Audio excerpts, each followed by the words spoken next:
justru. Oke ya.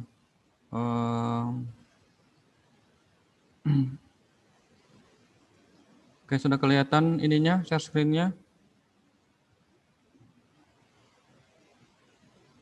Belum, Pak. Belum, oke. Bentar ya. Udah, Pak. Udah, oke. Kita mulai aja ya. Hari ini tentang bagaimana sih menentukan masalah dan tujuan penelitian. Oke, ini masih pertemuan awal. Sebelum nanti kita lanjut bagaimana sih sistematika pembuatan proposal skripsi. Kemarin sudah saya kirim formatnya ke Wandi, yaitu kalau dari HP memang kalau nggak ada aplikasi zip atau WinRAR-nya memang nggak bisa dibuka, jadi di-download dulu, terus dibuka pakai laptop, harus diekstrak dulu pakai WinRAR ya. Nah, baru bisa kebuka. Nah, itu nanti, tapi nanti lengkapnya nanti insya Allah minggu depan saya kasih file lengkapnya untuk kalian bisa mulai mengerjakan, karena kemarin tidak bisa saya ekstrak semua karena 50-an MB takutnya nggak bisa di-download, jadi ya baru yang itu dulu aja yang bisa dikirim ke kalian.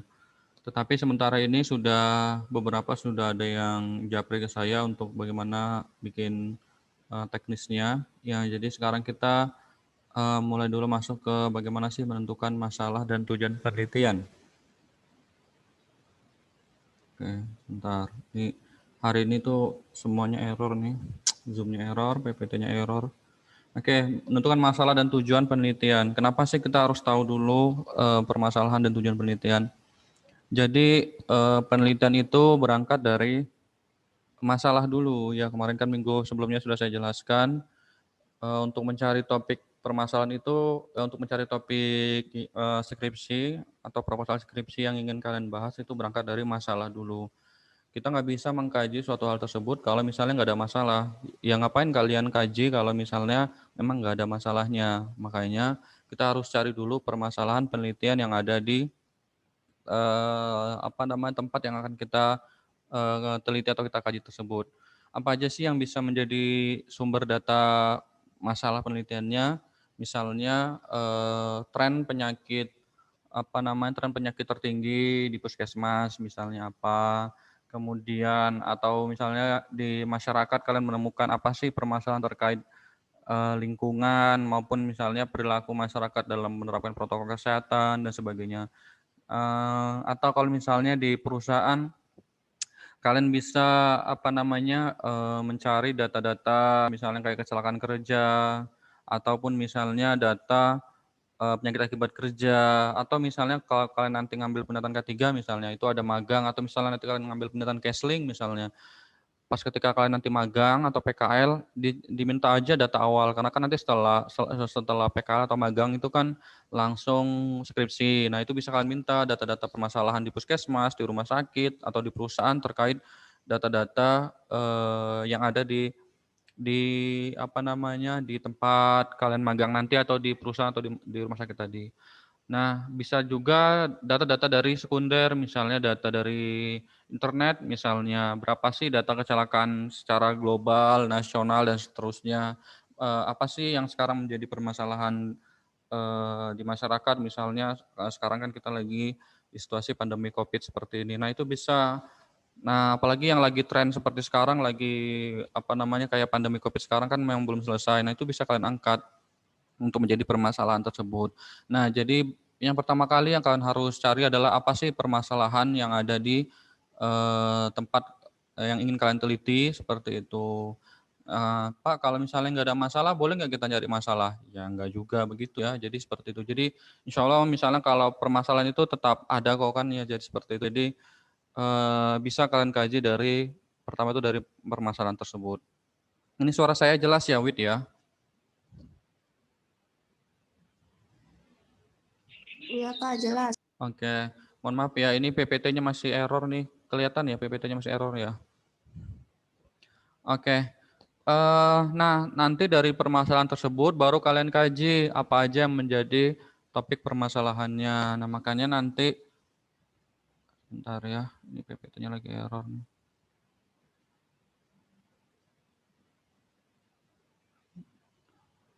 Oke. Nah, nanti dari permasalahan tersebut barulah kalian menemukan topik permasalahannya. Makanya untuk sekarang itu silakan nanti kalian cari untuk tugas awal ya. Sebenarnya bukan tugas sih ya. Nanti silakan kalian cari apa permasalahan yang ingin kalian kaji, terus dibikin ke dalam judul. Kemudian tentukan mana apa namanya dependent variable dan independent variabelnya atau variabel bebas dan variabel terikatnya dari permasalahan yang ingin kalian kaji. Jadi untuk minggu depan silakan kalian cari judul atau topik dari permasalahan yang ada. Kemudian nanti minggu depan kita kaji, tentukan mana variabel bebas, variabel terikatnya. Untuk menentukan variabel bebas dan variabel terikatnya, nanti bisa kalian melihat dari panduan yang saya kirim, ya, yang saya kirim ke Wandi, atau nanti kita coba bawakan, nanti saya ambil contoh yang punya saya ya, penelitian saya nanti untuk kita lihat mana sih yang namanya variabel bebas dan variabel terikat dan seterusnya. Oke, sebentar ya sambil nunggu PPT saya nih masih error. Untuk tugasnya ada yang mau ditanyakan dulu? Bapak, saya bertanya. Oke, Untuk temanya tuh bebas Pak, kayak misalkan kayak boleh dari gizi, promkes, K3, Kesling gitu Pak. boleh banget, dari mana aja boleh ya. Dari gizi, dari promkes, dari mana aja boleh kalian ambil. Ini proposal skripsi, mau apa namanya buat tugas dulu aja, maksudnya kalian bebas boleh. Atau misalnya kalau bagus mau sekalian sampai buat lanjut nanti skripsi juga boleh seperti itu. Jadi ya apa namanya, tetapi sementara ini topiknya bebas. Kalian mau ngambil EPIT, Promkes, Gizi, K3, Kesling dan seterusnya, kalian bisa ngambil topik-topik dari situ. Seperti itu. Bebas. Terus untuk yang tugas mencari permasalahan dan judul ini, silakan kalian tulis aja di kertas. Nanti minggu depan kita kumpulkan, kita bahas beberapa dari kalian nanti kita bahas. Kemudian tentukan ya mana variabel bebas dan variabel terikatnya. Oke. Oke, sampai sini masih jelas suaranya? Jelas Pak, makasih. Oke. Bentar ya, ini PPT-nya error, tadi Zoom-nya error. Duh.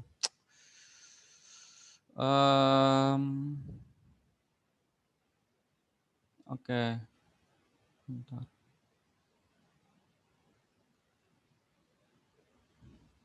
Jadi nanti minggu depan kita bahas permasalahan dan topik kalian. Nanti dari situ bisa lanjut untuk berikutnya. Bentar. Sebentar ya. Aduh, ya Allah. Bentar.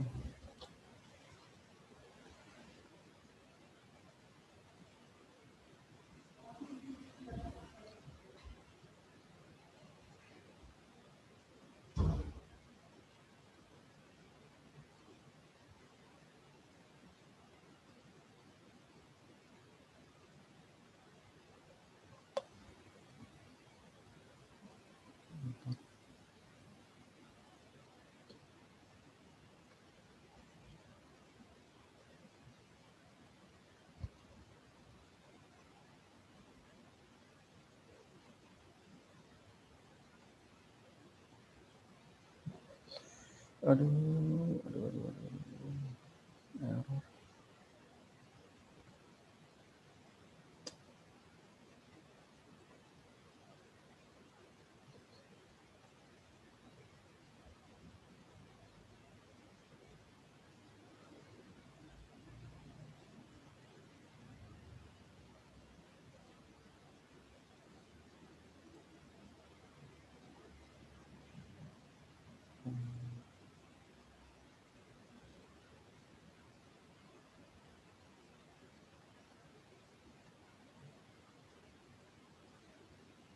Ada yang sudah dapat topik misal mungkin Ita rencana mau kaji tentang apa Ita? Kemarin sempat searching-searching tuh Pak, terus Mm-mm. lumayan dapet ide. Mana tuh ya? Kayak gini Pak, hubungan stres kerja antara guru tunagrahita di SLB Pahlawan dengan metode pengajaran dalam jaringan. Kurang lebih kayak gitu. Gimana? Stres kerja? Sebentar. Atau ada yang udah punya judul atau topik? Ada yang mau sharing mungkin? Sambil nunggu PPT Itu saya. kemarin Gimana Ita? ini Pak, menurut Bapak kayak gimana ya? Hubungan stres kerja antara guru tunagrahita di SLB Pahlawan dengan metode pengajaran dalam jaringan. Gimana sih? Ya, intinya Maksudnya Pak kayak belajar hubungan stres. online. Belajar online gitu. Iya, kayak Dengan gitu. tadi apa? Nggak, Stres apa? Stres. stres kerja. Oh, stres kerja. Okay. Nyambung nggak sih Pak? Nyambung, boleh, bagus kok. Apalagi kan pada apa namanya, pada tunagrahita kan otomatis, sedangkan pembelajaran offline aja atau tatap muka langsung kan mereka juga butuh skill khusus dan keahlian khusus ya untuk apa namanya, mengajar kepada murid-murid yang tadi mengalami keterbatasan. Apalagi kalau online, nah itu kan lebih sulit lagi. Bagus tuh, bisa dikaji untuk ininya lebih lanjut. Ita, ada lagi yang mau sharing, sudah dapat topik mungkin? Sambil nunggu PPT saya nih, error. Ada lagi yang mau ini sharing mungkin atau udah dapat topik, nanti bisa sama-sama kita bahas mungkin.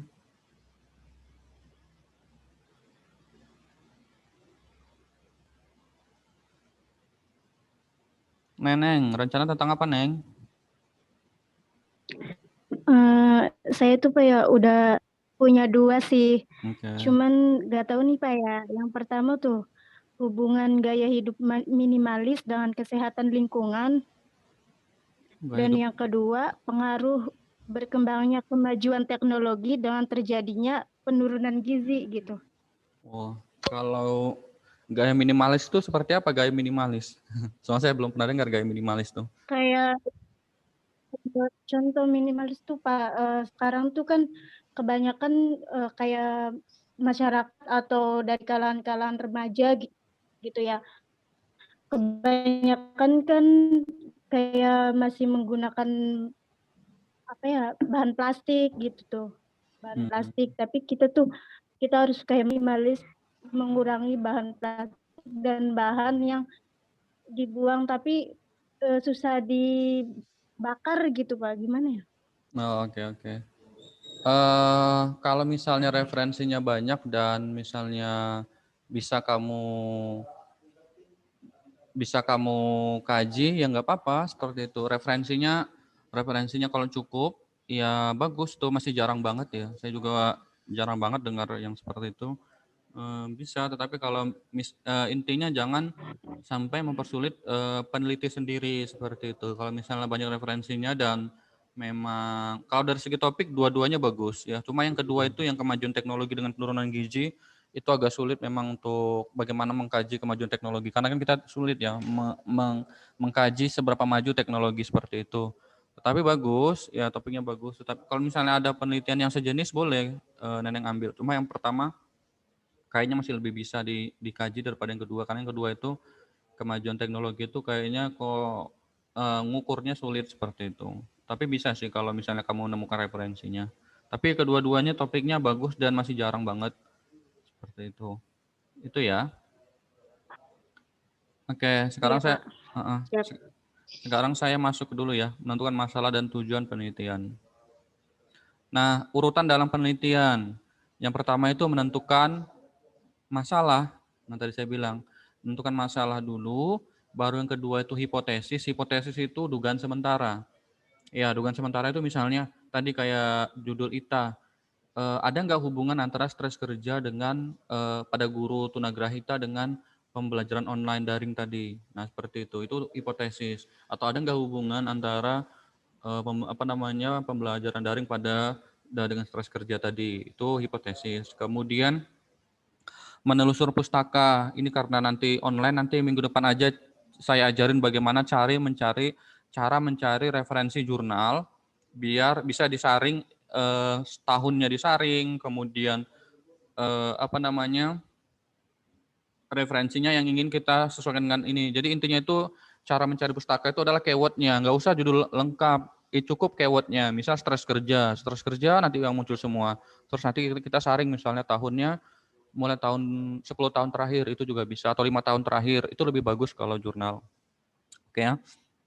Kemudian yang keempat, merancang kajian atau referensi, kemudian mengembangkan instrumen untuk mengumpulkan data, instrumen penelitian, kuesioner, lembar checklist, observasi, dan sebagainya. Kemudian kita ambil datanya, setelah diambil datanya, datanya dianalisis. Kemudian yang berikutnya, temukan atau tentukan pembahasan dan kesimpulannya, serta saran atau rekomendasi untuk penelitian selanjutnya. Oke ya, itu untuk bagaimana sistematika penulisan mulai dari masalah. Kita sekarang masih nomor 1 ini, menentukan masalah. Oke, berikutnya.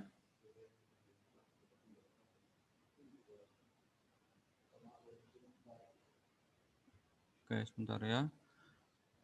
Yang pertama itu, nah nanti ini langkah-langkah kalian dalam menyusun skripsi. Cuma kalian nanti tuh baru sampai bab 4 aja, karena kan proposal itu baru sampai bab 4 aja, baru sampai metode penelitian. Ingat ya, kalian itu belum sampai ngambil data. Kalian itu baru hanya merancang bagaimana proposal penelitian, dan saya minta proposal penelitian kalian jangan sama dengan punya Padekan. Saya yakin, maksudnya saya tahu pasti Pak Dekan juga nanti itu minta kalian bikin proposal, atau sudah atau belum. Nah itu jangan sama ya sama Pak Dekan ya, karena saya bilang nilai saya itu nilai UTS dan nilai UAS, nilai UTS dan nilai UAS, nilai tugas dan nilai UAS. Jadi kalian juga harus maksimalkan kerjanya seperti itu. Ya jadi jangan sama, nanti kalau saya lihat punya Pak Dekan sama-sama punya kalian kan, cuma ganti nama doang, ya sudah berarti nilainya juga nggak ada yang bisa dinilai seperti itu. Paham ya maksudnya ya? Oke. Berikutnya, apa sih masalah penelitian itu? Adalah hal pokok dalam penelitian. Perumusan masalah penelitian dibuat dalam bentuk pertanyaan yang jawabannya ingin diperoleh melalui penelitian. Itu ya. Hal apa aja yang perlu dipertanyakan? Harus yang belum terjawab dalam hasanah ilmu pengetahuan. Maksudnya itu, walaupun sudah terjawab, tetapi ada hal-hal lain nggak yang perlu kita kaji? Makanya kalau kalian ingin mencari topik juga bisa di bagian rekomendasi penelitian. Di saran, itu misalnya kalian download skripsi orang. Di saran itu biasanya tuh ada untuk peneliti selanjutnya. Nanti biasanya tuh dikasih tahu variabel-variabel lain yang mungkin belum diteliti dia, nanti bisa juga kalian ambil untuk kajian lebih lanjut. Misalnya topiknya sama, tetapi mereka itu banyak variabelnya. Ada beberapa yang memang belum diteliti. Nah itu juga bisa kalian kaji seperti itu. Kayak tadi punya Ita dan punya Neneng yang saya tanyakan, dua-duanya bagus ya. Dua-duanya masih jarang ya. Dan kalau misalnya kalian mau lanjut, ya itu bisa. Tapi tergantung nanti kalian peminatannya apa. Dan tapi untuk sementara ini 2 topik kalian tuh bagus. Tetapi untuk Neneng coba dicari lagi, dibaca-baca lagi untuk referensinya ya. Apakah cukup apa tidak. Seperti itu. Kemudian yang kedua harus menarik keinginan tahu. Maksudnya itu kalian tuh memang harus tertarik di situ. Kalau nggak tertarik ya ngapain kalian ambil. Dan kalian harus paham. Jangan kalian tuh mempersulit diri kalian sendiri. Harus kalian penelitinya itu sendiri paham. Saya pernah beberapa kali nguji. Justru penelitinya itu sendiri tidak paham dengan penelitiannya. Lah, yang mau meneliti itu kalian, kok kalian sendiri yang tidak paham. Begitu ya. Jadi jangan sampai kalian sendiri itu bingung dengan penelitian kalian sendiri. Makanya kalian cari topik yang memang sekiranya kalian tuh paham, kemudian referensinya cukup dan sebagainya. Oke, sampai sini ada yang mau tanyakan? Cukup ya? Jawabannya? Bapak, Oke, boleh-boleh. Gimana Ita? berarti kalau misalkan kita peminatan K3 tuh skripsinya harus selintas sama peminatan kita ya Pak? Kayak nggak boleh ngambil topik yang misalnya kayak gizi gitu. Boleh, boleh. Yang sekarang yang saya uji itu bimbingannya Bu Betty itu, ya kakak tingkat kalian namanya Marhatun. Nanti kalau Ita tertarik di gizi boleh tanya Marhatun. Soalnya saya nguji pembimbingnya Bu Betty dan Bu Tating. Nah itu Marhatun tentang kebiasaan sarapan, kalau nggak salah kebiasaan sarapan dan apa namanya gizi kerja. Jadi dia itu apa namanya pakai food recall, maksudnya sudah pernah kan ya dari Bu Betty ya. Maksudnya dia itu menanyakan kamu sarapan apa, makan siangnya apa, makan malamnya apa, kemudian disesuaikan dengan apa namanya tabel food modelnya itu misalnya satu hari dia makan satu piring dan lauknya ini itu. Nah itu ditentukan nanti ketahuan berapa gizinya. Nah itu boleh. Jadi walaupun nanti misalnya ITA K3 ngambil gizi kerja boleh. Kan ada juga mata kuliah. Kemarin waktu dasar-dasar K3 kan pernah saya ngajar tentang gizi kerja boleh. Pak tentang counseling boleh nggak? Ya kalau ada hubungannya sedikit dengan K3 ya nggak apa-apa, tetapi jangan terlalu jauh seperti itu. Makanya saya bilang walaupun K3 kalian boleh di sektor informal juga kayak di tukang beca, di nelayan, dan lain-lain juga bisa. Jadi jangan dipikir K3 itu hanya di industri aja, di rumah sakit juga bisa, di puskesmas juga bisa. Rumah sakit atau puskesmas contohnya apa Pak? Misalnya faktor resiko needle stick injury. Needle stick injury itu kejadian perawat tertusuk jarum suntik misalnya. Nah itu bagaimana seperti itu. Soalnya teman saya dulu yang perawat tapi ngambil S2-nya K3 mengkajinya itu. Dia bisa-bisa aja seperti itu. Jadi luas sebenarnya K3 itu. Jadi jangan dipikir K3 itu hanya di industri atau di perusahaan aja. Dan kalau terkait Pak boleh nggak dikaitkan dari gizi? Boleh, dari counseling boleh, dari EPID. EPID K3 kan juga ada mata kuliah epidemiologi K3. Nanti kalau kalian ambil pendataan K3 ada mata kuliah epidemiologi K3. Jadi ya bebas lah seperti itu. Yang penting ada paling enggak kalau kalian peminatannya itu. Jadi misalnya tapi kalau pendataan K3 Pak, kalau tentang cash pro boleh nggak Pak? Ya tergantung judulnya. Misalnya hubungan antara wanita yang mengalami apa namanya menstruasi dengan emosi apa namanya dengan tingkat stres kerja. Nah itu juga boleh. Kan itu hubungan antara cash pro dengan K3 boleh seperti itu kita. Atau misalnya hubungan antara apa namanya tentang pendapatan atau pekerja wanita misalnya pada perawat yang bekerja di malam hari dengan stres kerja boleh seperti itu. Jadi apa namanya kan bisa mengkaitkan dari segi apa namanya dari beberapa keilmuan. Begitu ya Ita ya. Baik Pak, terima kasih. Ya sama-sama. Berikutnya ada yang mau tanyakan? Cukup ya. Nah slide berikutnya Bapak boleh. Bapak berarti itu intinya mah ada keterkaitan kayak kerja-kerjanya gitu ya Pak ya? Misalkan kayak ngambilnya K3 gitu. Iya, enggak mesti kerja-kerja juga. Nanti jadi kayak gini lagi slogannya Pak Presiden lagi kerja. Ya enggak, intinya kamu terkait dengan apa? Ya maksudnya kayak sekarang mahasiswa saya, kan saya pernah bilang namanya Hasna. Dia bingung pas saya nggak dapat perusahaan gimana. Ya udah, ambil tentang COVID. COVID itu kan bisa K3 walaupun memang EPID lebih cocok, tetapi karena dia ngambil maskernya, ya why not seperti itu. Jadi nggak harus kerja-kerja Susan. Bahkan yang kalau kecelakaan kerja, stres kerja itu kalau bisa jangan ambil topik itu. Tetapi kalau misal kayak Ita tadi karena barunya, sebenarnya kalau stres kerja itu lagi sudah banyak. Tetapi karena Ita tadi ke guru Grahita kok kayaknya unik gitu. Maksudnya kok kayaknya bagus gitu.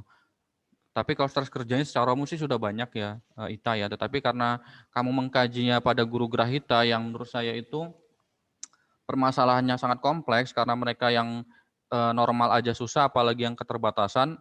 Nah itu kayaknya menarik bisa dikaji. Tapi kalau stres kerja secara umum sih sudah banyak ya Ita.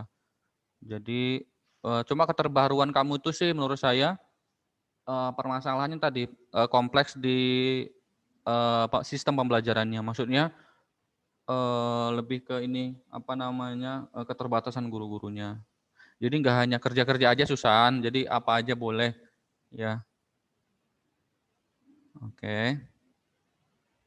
Sebentar, ada lagi yang mau tanyakan? Oke. Penelitian itu harus memenuhi 4 hal berikut. Penelitian harus sesuai dengan minat peneliti, yang pertama. Jadi tadi, sesuai kalian, kan tertariknya apa sih sebenarnya? Misalnya nanti kan kalian itu ada ber-33 orang. Kan saya bilang kayaknya kalau kalian itu bisa dibagi 2 peminatan. Nah, kayaknya dari sekarang itu semester depan kan tuh sudah peminatan. Kalian segeralah diskusi biar bisa sekalian kalian cari formatnya. Terus nanti satu orang misalnya Wandi atau Widi coba WA Bu Ade minta bank bank judul, nanti biar dikasih tahu apa aja yang udah sering, seperti itu. Jadi bisa langsung cepet, bisa langsung skripsian dan seterusnya. Tapi harus sesuai dengan minat kalian. Penelitian dapat dilaksanakan, jangan sampai penelitian itu malah berhenti di tengah jalan karena kesulitan. Ya saya menemukan begitu. Awalnya judulnya bagus banget, ternyata di tengah jalan tuh kesulitan-kesulitan, apalagi sekarang ya. Bahkan mahasiswa KKN saya dulu itu ada yang sampai sekarang terkendala karena sekolahnya libur. Jadi dia itu mahasiswa bahasa Inggris dan cukup kesulitan nyari sekolah yang buka, kan jadi kasihan seperti itu. Nah, makanya dilihat mana kira-kira yang memungkinkan seperti itu. Atau dulu kakak tingkat saya itu pernah ini ya, jadi itu ada permasalahan, dia itu penelitiannya itu di Aceh. Sementara waktu itu Aceh masih konflik. Nah, jadi kesulitan ngambil datanya karena ada konflik dari GAM dan seterusnya. Jadi perhatikan juga cara pengambilannya. Jadi harus hal-hal seperti itu juga diperhatikan. Bahkan saya waktu ngambil data juga itu banyak juga ditolak dan seterusnya. Jadi ya memang hal-hal begitu ya memang harus kita sikapi seperti itu. Tersedia faktor pendukung, maksudnya itu data-data pendukung maupun fasilitas dan lain-lainnya. Hasil penelitiannya bermanfaat. Ya kalau nggak ada manfaatnya ngapain diteliti seperti itu. Dan kalau nggak ada masalah ya ngapain diteliti. Namanya nggak masalah. Masa kalian mau bikin jadi masalah kan enggak. Seperti itu.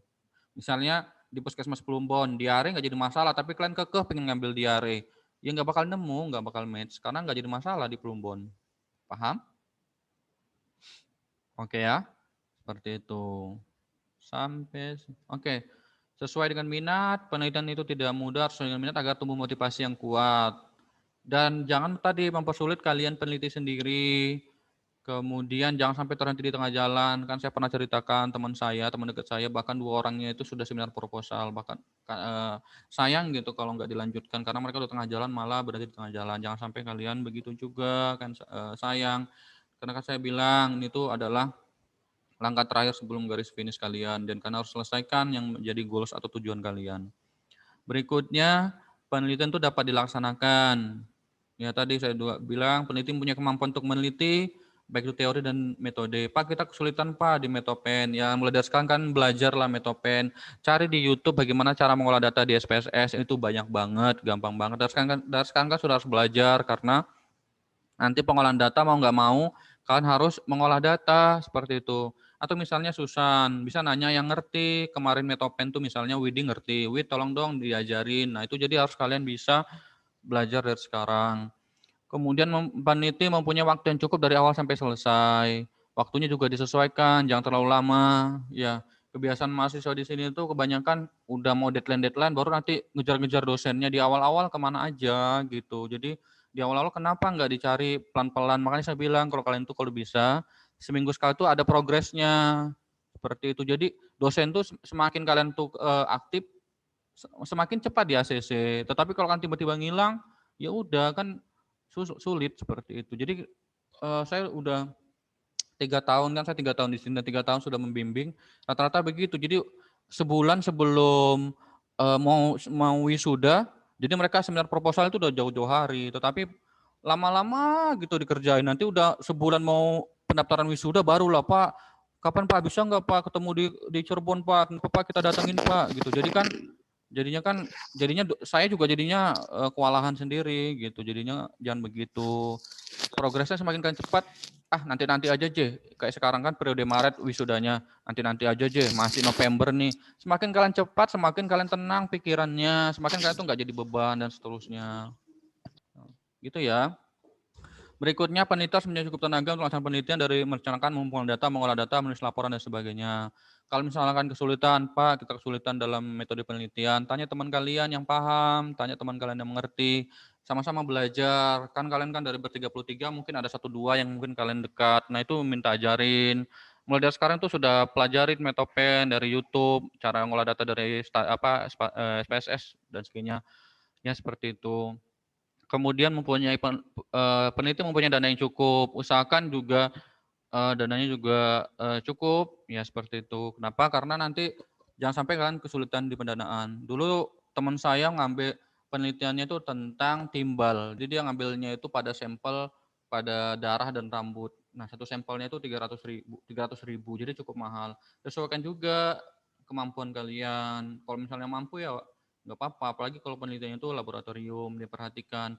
Tapi kalau misalnya ada penelitian laboratorium juga, hasil misalnya angka kuman itu bagus. Kalian bisa ngambil coba penelitian, kalian bisa misalnya di Puskesmas Plumbon itu ada yang sering penelitian, bahkan skripsinya tentang itu. Coba kalian cari Bu Tuti. Nah itu dia senang banget ngambil data di angka kuman, Damio. Nanti kan bisa ikut beliau, soalnya skripsinya sekarang tentang itu. Nah, nanti itu kalian tinggal bawa ke lab. Kalau angka kuman kan nggak terlalu mahal. Kalau di Jogja sih satu sampelnya itu berapa ribu gitu, jadi nggak terlalu mahal lah. Daripada tadi teman saya ngambil timbal di darah dan di rambut 300.000. Nah, itu kan cukup mahal. Lagi begitu. Jadi sesuaikan dengan pendanaan juga. Oke. Berikutnya tersedia data pendukung. Data pendukung itu misalnya peralatan maupun data sekunder yang diperlukan. Data sekunder itu misalnya kayak apa namanya, data-data dari perusahaan atau data-data dari puskesmas, ya kayak misalnya profil perusahaan, profil puskesmas atau profil lokasi, atau data-data desa misalnya kalau kalian mengambil di desa, jumlah penduduknya berapa, luas wilayah dan seterusnya, itu perlu data-data sekunder. Kemudian perizinan. Nah, sebelum kalian mengurus penelitian harus juga mengurus perizinan ya. Kemudian hasil penelitian itu bermanfaat. Tadi ya harus ada manfaat dari hasil yang kalian kaji, seperti itu. Nah, apa aja sih yang harus ada dalam penelitian? 5W1H ya. Tahu ya 5W1H ya? What, where, when, why, who dan how. Nah, itu harus tahu. Ini basic dasar. Why itu misalnya apa sih tujuan kalian untuk meneliti hal tersebut? Apa sih yang ingin kalian, what itu apa sih yang ingin kalian kaji? Di mana sih tempatnya? Seperti itu. Kapan kalian melakukan? Makanya kalau tempat itu kan biasanya itu di Metopen. Nanti kalian tuliskan, oh iya kalau di dalam proposal untuk tempat dan waktu kalian tambahin akan. Misal, penelitian ini akan dilaksanakan di Desa Balongan, atau penelitian ini akan dilaksanakan bulan Januari sampai Maret. Akan, karena baru proposal. Tetapi ketika kalian sudah mengambil data, sudah sidang skripsi, akannya dihapus. Jadi penelitian dilaksanakan bulan apa? Februari sampai Maret. Paham sampai sini? Oke, nah nanti untuk proposal ini kalian bikin akan ya. Nah itu. Berikutnya who atau siapa. Nah, itu maksudnya populasinya siapa? Apakah nelayan, apakah masyarakat umum, apakah pekerja dan seterusnya. Harus jelas populasinya berapa. Populasi itu diambil dari mana? Jumlah keseluruhan yang ingin kalian ambil. Misal populasi saya itu adalah pekerja di bagian produksi. Jadi saya itu tesis saya dulu itu tentang kecelakaan kerja, tetapi saya hanya mengambil yang di bagian produksi. Kenapa di bagian produksi, Pak? Karena kan di bagian manajemen, di bagian lain-lain kan itu tidak terlalu terpapar risiko bahaya yang cukup tinggi, walaupun ada tetapi kan kecil lah kalau manajemen.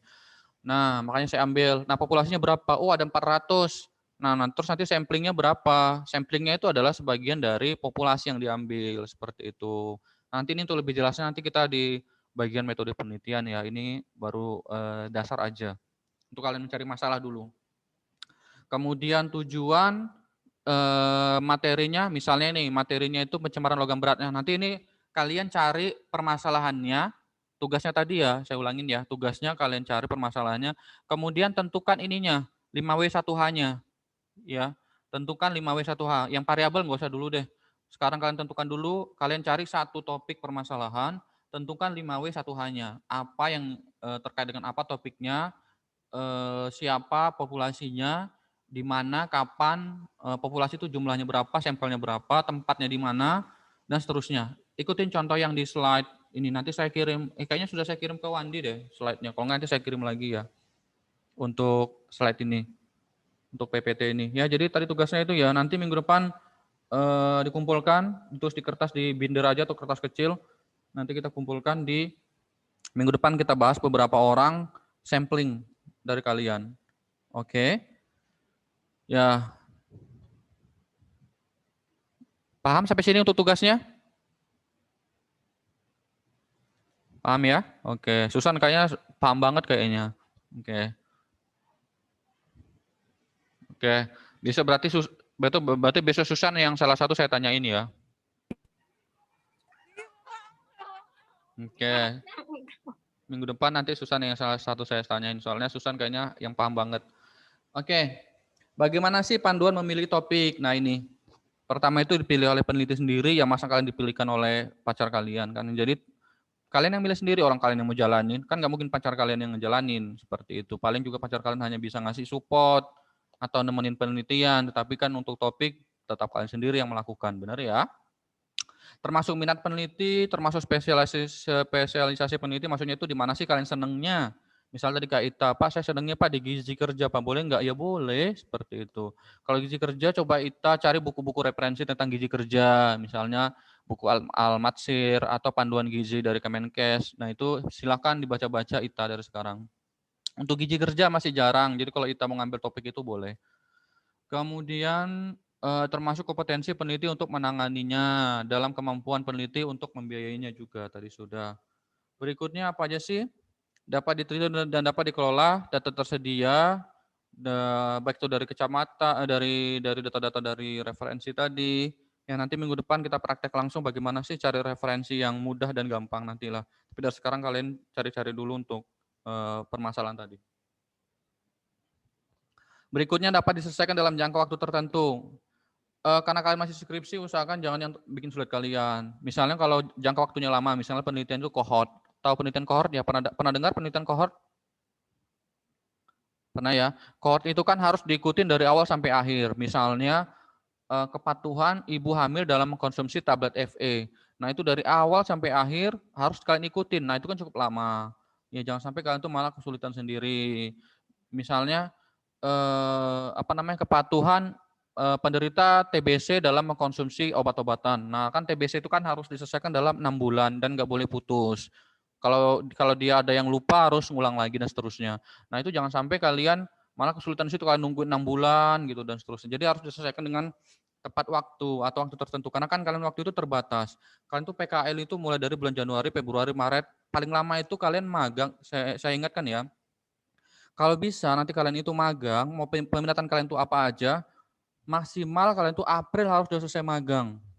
Usahakan. Kalau kalian mau ngejar Agustus, wisudanya atau September wisuda, ya maksimal tuh April harus sudah selesai kalian magang. Kenapa? Karena nanti kalian butuh waktu banyak untuk skripsi seperti itu. Kalau kalian baru magangnya aja Mei, Juni, ya udah berat untuk dapat Agustus seperti itu. Jadi usahakan, maka dari sekarang itu kalian bisa cari referensi perusahaan-perusahaan yang mana bisa kalian magang. Dari sekarang itu yang pertama kalian lakukan adalah kalian diskusi dulu peminatan apa yang ingin kalian ambil. Udah itu dulu. Seperti itu. Kemudian setelah itu mungkin 1-2 orang ngubungin Bu Ade, Bu ada bank judul nggak biar kita bisa dapat referensi. Jadi dari sekarang kan juga bisa bikin proposal dan seterusnya. Oke. Berikutnya hasilnya bersifat praktis dan dapat dilaksanakan, memerlukan pemikiran orisinil, kritis dan serius untuk memecahkannya. Maksudnya itu hasil pemikirannya itu pengkajiannya itu harus orisinil dari kalian, data-datanya langsung. Walaupun itu misalnya studi literatur sekarang itu juga lagi banyak Pak, kita kesulitan ngambil data di masyarakat atau di perusahaan, Pak. Kalian silakan baca namanya studi literatur review.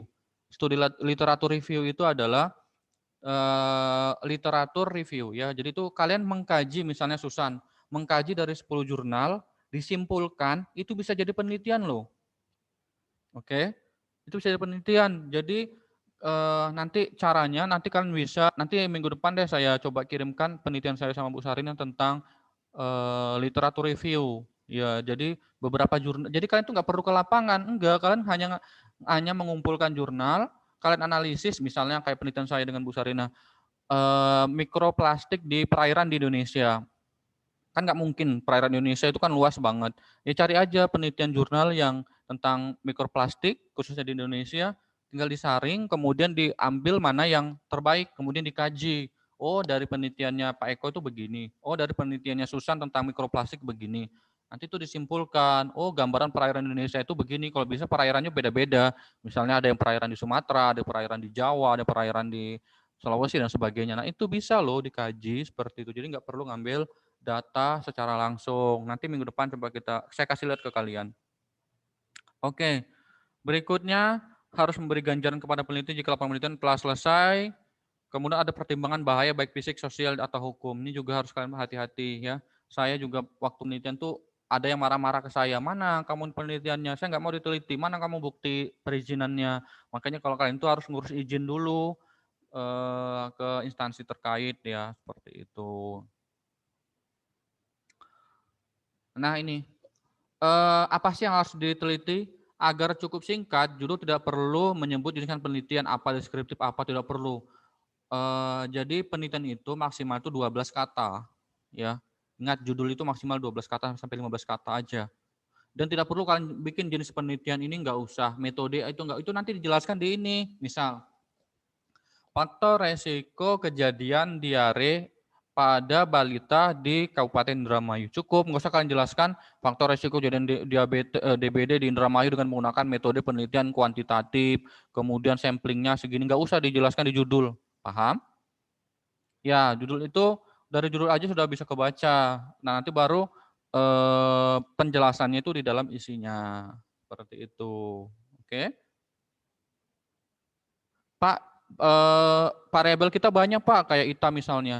Variabel kita banyak Pak, misalnya hubungan kecelakaan kerja. Kecelakaan kerja itu ada pengetahuan, sikap, perilaku, ada pengalaman kerja Pak, masa kerja dan sebagainya. Bagaimana Pak? Kita tulis semua Pak di judul itu. Jangan, bikin aja faktor resiko, kan singkat.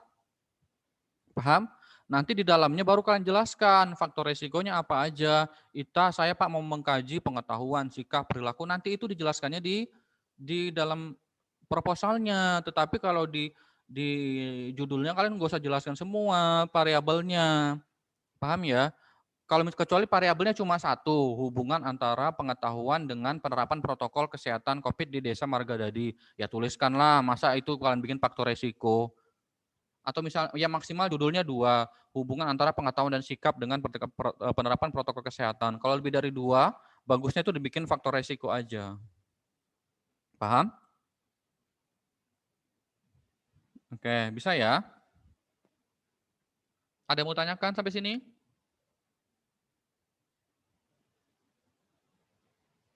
Ada yang mau tanyakan? Nuha, mau bertanya Nuha?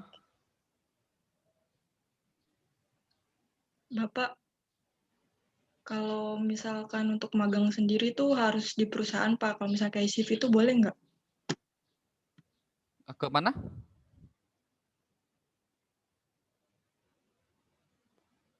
Kalau magangnya kemana Ita?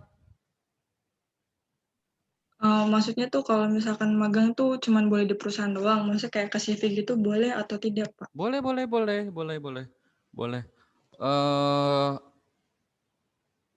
bahkan yang sekarang walaupun K3, kakak tingkat kalian sekarang Pak kita kesulitan dapat perusahaan. Dia ada yang magang di kantor bupati. Ya boleh, ambil tapi kalau dia K3, K3 perkantoran. K3 perkantoran itu dibahasnya sesuai dengan Permenkes. Boleh, di mana aja boleh. Karena sekarang situasi pandemi Covid boleh, tetapi usahakan kalau untuk magang jangan hanya UMKM, misalnya pengelasan, misalnya hanya pabrik tahu. Ya usahakan yang dia itu minimal CV lah. Kenapa? Karena agar nanti kalian tuh juga masuk ke dalam CV kalian tuh pernah magangnya itu di tempat yang resiko bahaya, maksudnya itu lebih besar lah seperti itu. Kecuali kayak tugas-tugas kayak saya pernah kasih kalian ke pabrik tahu atau ke industri boleh, tetapi kan kalau untuk magang usahakan yang besar dikit. Jadi nanti kalian tuh tujuannya buat apa? Biar kalian tuh sekalian penelitian seperti itu. Jadi nggak hanya di perusahaan ITA ya, di kantor-kantor juga boleh, di rumah sakit, puskesmas juga boleh. Pak, kita K3 tapi di puskesmas boleh nggak? Boleh. Nanti tinggal kalian ambil, kalian mau apa? Ambil pengolahan limbahnya, limbah medis dengan kecelakaan kerja misalnya, boleh. Pak, tapi itu cashlink, tapi kan kecelakaan kerja K3. Misalnya bagaimana mereka memasukkan limbah jarum suntiknya, benar enggak, sudah sesuai dengan aturan enggak, gitu, itu boleh loh, boleh. Paham? Oke. Mutiara ada yang mau ditanyakan? Ada nggak Mutiara ini?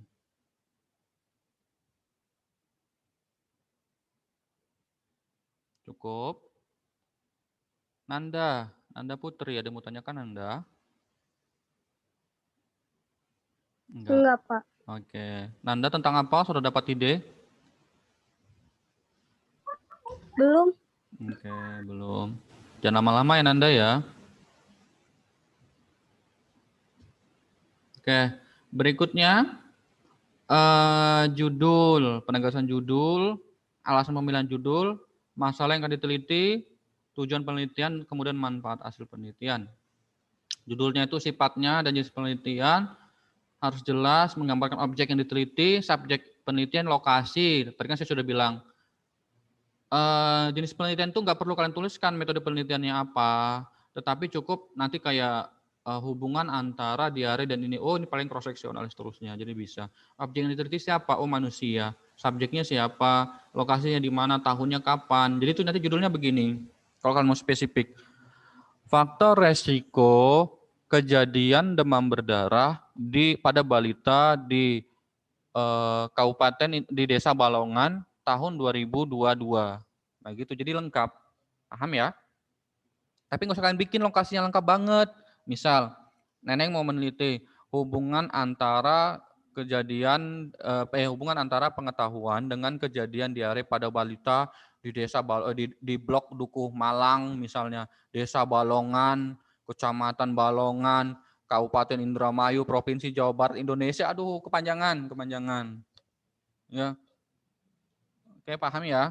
Tahun 2021 cukup aja bilang di Desa Balongan, Indramayu, tahun 2021 cukup, nggak usah panjang-panjang. Nanti untuk penjelasan lokasinya itu di bagian metode penelitian. Baru kalau kalian mau jelaskan di blok ini, desa ini, kecamatan ini, kabupaten ini, itu terserah. Tetapi kalau misalnya di judul itu nggak usah sedetail itu, paham? Bisa ya? Endang bisa, Endang?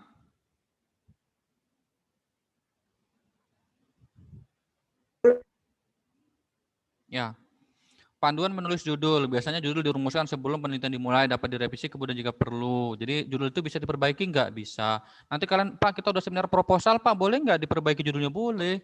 Bahkan ada yang mungkin variabelnya diubah atau variabelnya diganti. Boleh. Makanya waktu proposal itu adalah baru rencana. Nanti setelah sudah di ACC atau sudah disetujuin apa selanjutnya, perbaikan apa, baru. Misal kayak saya dulu waktu skripsi, ada variabel yang kata penguji, Eko ini nggak usah dimasukkan, ini diganti sama ini. Oh ya ada Bu, kita ngikut aja seperti itu. Jadi mungkin kan penguji juga ada saran-saran yang bisa lebih baik untuk kalian. Widi ini kenapa nggak diambil? Jenis kelamin kan mudah diambilnya gitu. Oh kita nggak Widi nggak pengen ngambil jenis kelamin. Nanti kalau kalian ini harus alasannya harus jelas. Widi misalnya nggak mau ngambil jenis kelamin, males deh Pak Eko, saya ngambilnya jenis kelamin karena laki-laki semua di situ atau ini. Nah kecuali alasan kalian jelas, maaf Pak Bu, saya nggak mau ngambil jenis kelamin karena memang homogen di tempat saya penelitian itu jenis kelamin semuanya laki-laki atau mayoritas itu laki-laki. Jadi nanti juga tidak ada perubahan datanya seperti itu. Dalam artian tidak ada apa namanya heterogennya seperti itu. Jadi alasan juga harus jelas. Jangan kalian misalnya saya nggak seneng Pak laki-laki ngambil datanya nggak enak, canggung, pengennya perempuan aja, nggak boleh begitu. Kasih alasan jelas kenapa kalian tidak mengambil data itu. Makanya nanti itu di bab 4 metode penelitian itu ada yang namanya justifikasi variabel. Justifikasi variabel itu adalah variabel ini kenapa tidak kalian ambil, alasannya harus jelas. Paham? Ya, judul, kemudian harus cukup luas untuk mencakup semua segi materi yang dikaji, harus singkat dan jelas, jangan bertele-tele, cukup 12 kata aja untuk judul. Nah, ini langkah-langkah dalam penelitian, memilih masalah, studi pendahuluan. Studi pendahuluan itu adalah kalian mengambil data awal, termasuk nanti kalian ini membuat latar belakangnya itu studi pendahuluan, yaitu bagaimana sih studi pendahuluannya itu. Nanti di pertemuan berikutnya kita bahas tentang bagaimana sih cara pengambilan studi pendahuluan. Jadi nanti itu semua konsepnya adalah segitiga terbalik. Jadi dari umum dulu baru ke khusus sampai paling bawahnya itu kerucut. Nah itu nanti jangan teori-teori lagi. Nanti di pertemuan berikutnya kita jelaskan bagaimana cara membuat latar belakang yang baik. Kemudian masalah, tujuan, metode hipotesis. Ini anggapan dasar ini hipotesis ya. Nah, ini juga sama, metode penelitian, variabel-variabelnya apa, kuesionernya apa, atau instrumen penelitian, pengumpulan datanya bagaimana, apakah eksperimen, analisis dan seterusnya, analisis data, ditarik kesimpulannya, kemudian ditulislah ke dalam bentuk proposal atau hasil skripsi. Oh, ini sudah. Ini nanti tugas kalian adalah mencari permasalahan, kemudian tentukan tadi 5W 1H-nya, ya. Ditulis aja di kertas, kemudian ditulis aja apa 5W 1H. Maksudnya itu populasinya apa, tempatnya di mana, tentang apa yang diambil, kemudian sampelnya berapa, kemudian bagaimana cara mengambilnya, maksudnya cara mengambil itu metode penelitiannya, dan seterusnya. Paham? Nanti ambil aja satu jurnal, bebas apa aja. Ini jurnalnya ini bisa kalian pakai buat topik juga boleh, enggak juga buat untuk awal tugas ini juga nggak apa-apa. Cari aja satu jurnal atau topik. Oke ya. Ada yang mau tanyakan terkait dengan tugas? Bapak mau nanya bukan tentang tugas.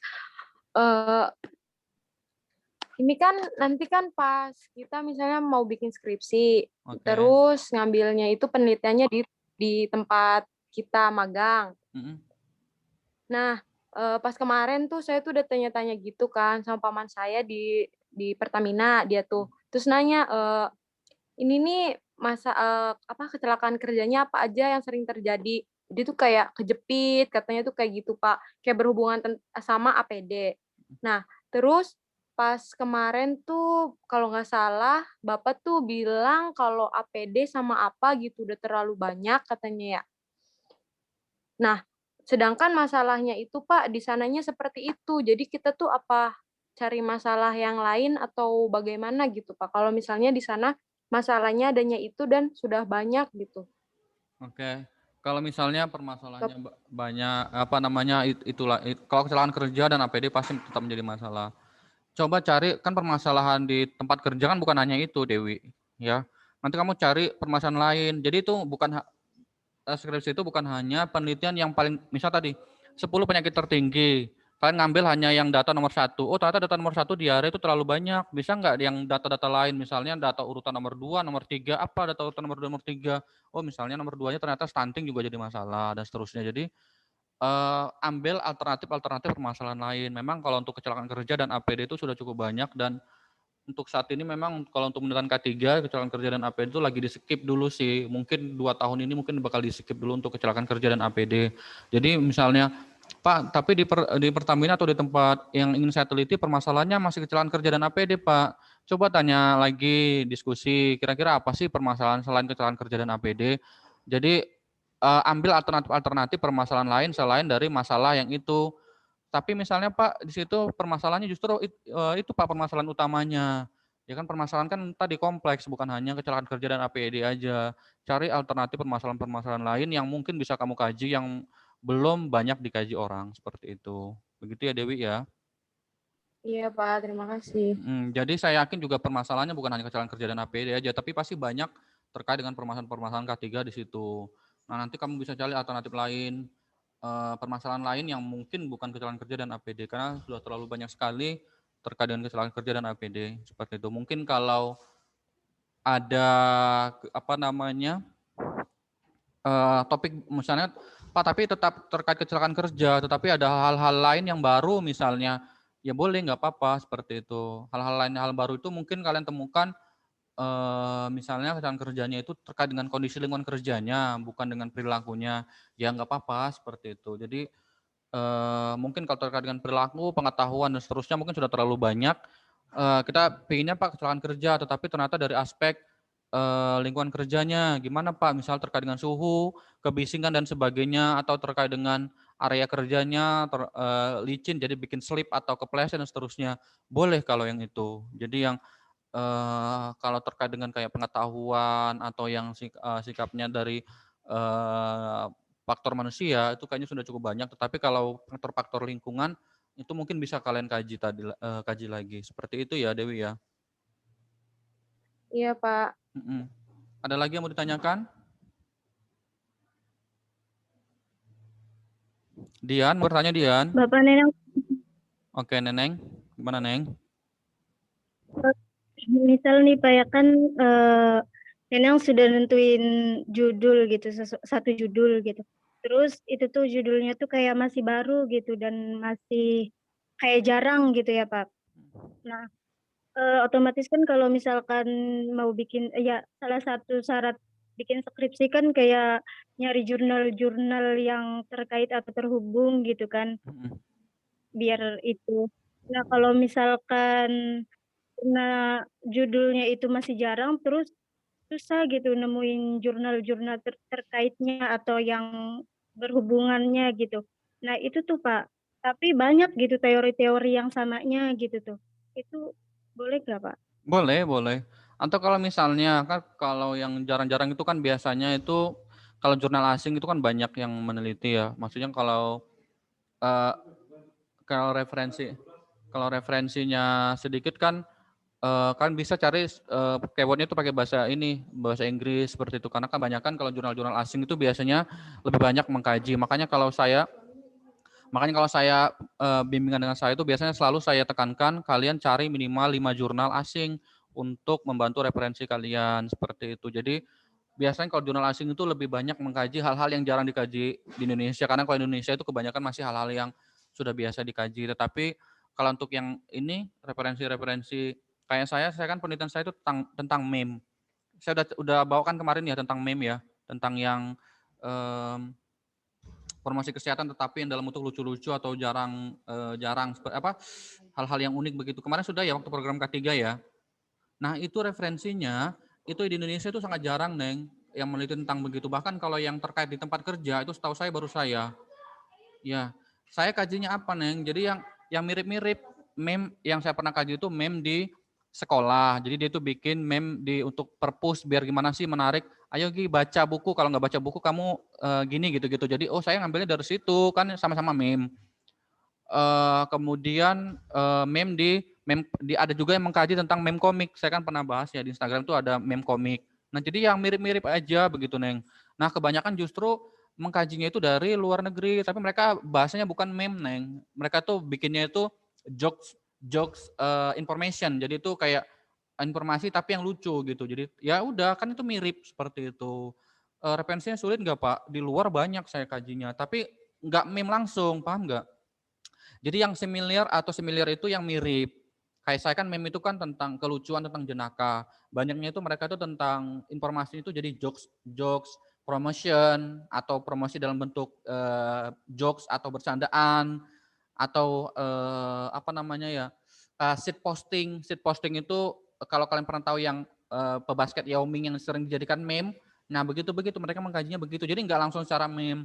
Apa yang mirip dari penelitian kamu itu bisa diambil, Neng, seperti itu.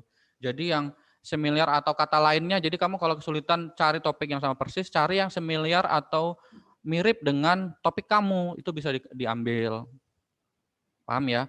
Kayak saya tadi kan saya bilang, saya meme K3 itu belum ada yang mengkaji. Bahkan kalau meme itu ada yang udah pernah mengkaji, kayak anak-anak filsafat, anak-anak bahasa itu banyak, atau anak-anak komunikasi itu banyak mengkaji tentang kenapa sih sekarang meme itu trending, kenapa sih meme itu sekarang banyak disukain sama anak-anak milenial.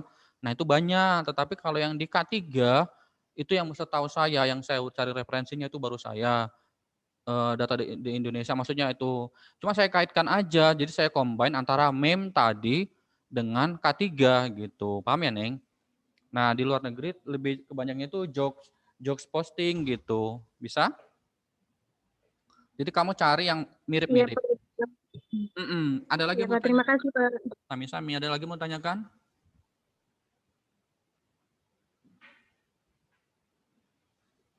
Cukup?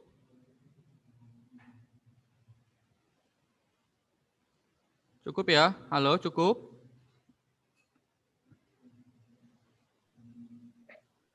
Cukup enggak? Cukup, Pak. Oke, kalau sudah, silakan tugasnya dikerjakan. Ya, tadi ditulis di kertas aja. Nanti minggu depan kita bahas beberapa dari kalian. Ya, beberapa dari kalian nanti kita bahas. Tapi tetap dikumpulkan, jadi semuanya harus mengerjakan. Nanti kita minggu depan kita bahas lagi beberapa dari kalian. Ini nggak tahu ini filenya udah belum ya PPT-nya. Kalau belum nanti Wandi tolong diingatkan saya lagi ya biar saya kirim. Tapi kayaknya udah deh 2 pertemuan langsung saya kirim. Kalau belum berarti nanti Wandi tolong diingatkan lagi. Oke, mungkin untuk hari ini saya cukupkan sekian dulu ya. Nanti silakan seperti biasa, Widi atau Wandi tolong dibantu untuk absen teman-temannya ya di grup. Karena saya nggak bawa rekapan presensi saya, ketinggalan di rumah ya. Saya rasa sih untuk hari ini saya cukupkan sekian ya. Terima kasih yang sudah apresiasi dan